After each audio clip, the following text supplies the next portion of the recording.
Ako si Hazel Ann Flores. Hindi naging madali ang buhay ko. Bago ko naabot ang pangarap ko, ay kailangan ko itong isuko para sa taong minahal ko.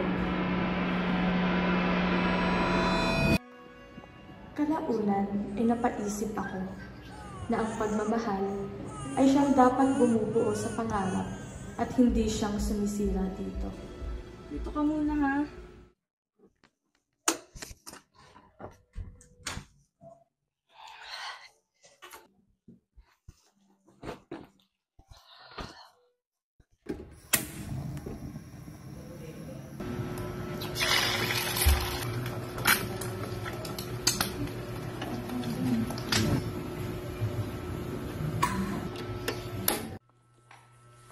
Anong mahal yung ulam dito? Lasing ka na naman ba? Bakit itlog lang ang ulam? Araw-araw na lang itlog. Nasaan yung perang binibigay ko sa'yo? Mahal, sakto lang yung binibigay mo pera para sa gastusin dito sa bahay. Sakto! Ay sobra-sobra pa nga yun! Siguro ginagamit mo sa panlalalaki, no? Lalaki na naman? Dyan lang naman kayo magagaling, di ba? Sa panlalalaki. Ilang beses ko ba sasabihin sa'yo na hindi ako nanlalalaki? At ang perang binibigay mo, sakto lang yung sa panggastusin dito sa bahay at sa anak natin. Pinayagan mo sana ako. Bakit ba gusto mo magtrabaho? Anong gusto mong palabasin? Na mas magaling ka sa akin? Hindi sa ganon. Pero kung sana pinayagan mo ako na tanggapin yung offer na yon, edi sana hindi tayo namumroblema ngayon. Edi sana masaya tayo ngayon. Masaya, araw-araw ako nagtatrabaho. Habang ikaw nandito lang sa bahay, nagpapakasarap. Nagpapakasarap? Sa tingin mo na kay gala ako maghapon? Ang dami kong ginagawa dito, akin lahat yung gawain. Ay, pala eh! Umayos ka nga dyan. Umayos ka.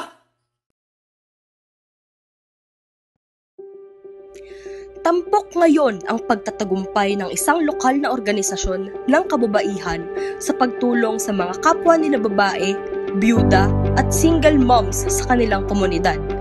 Kilala ang organisasyon bilang HER o Hope, Empowerment and Resilience Organization na pinapangunahan ni Hazel Ann Flores na siya ding nabalita umano nitong nakaraan bilang unang Pinay na nakatanggap ng karangalan bilang natatanging empleyado sa isang sikat na airline sa ibang bansa.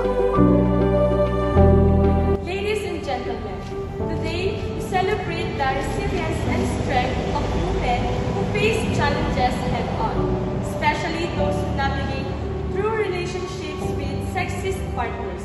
I'm Hazel Ann, founder of HER, Hope, Empowerment, and Resilience Organization. To all the single moms out there na kagaya ko na madaming pinagdaanan sa buhay, nasaktan physically, mentally, emotionally, nandito ako ngayon sa inyong harapan na pinapakita ko sa inyo na ako ay nakabangon simula sa mapait kong nakaraan at masasabi ko lang na we all deserve love and respect. And tatandaan natin na tayo ay isang babae at hindi basta babae lamang. We are superheroes in the truest sense. Our collective journey towards gender equality demands solidarity, understanding, and opportunities that empower every woman to thrive on her terms. Let's continue championing each other and breaking barriers together. Isa sa mga natutunan ko sa journey kong ito na hindi lahat ng bagahe na kaya natin bitbitin ay nararapat nating dalhin. Minsan, kailangan natin maging matalinong pumili kung alin lamang ang importante at makakatulong sa atin. Muli, ako si Hazel Ann, founder of HER, Hope, Empowerment and Resilience Organization. At mabuhay tayo mga kababaihan. Salamat po.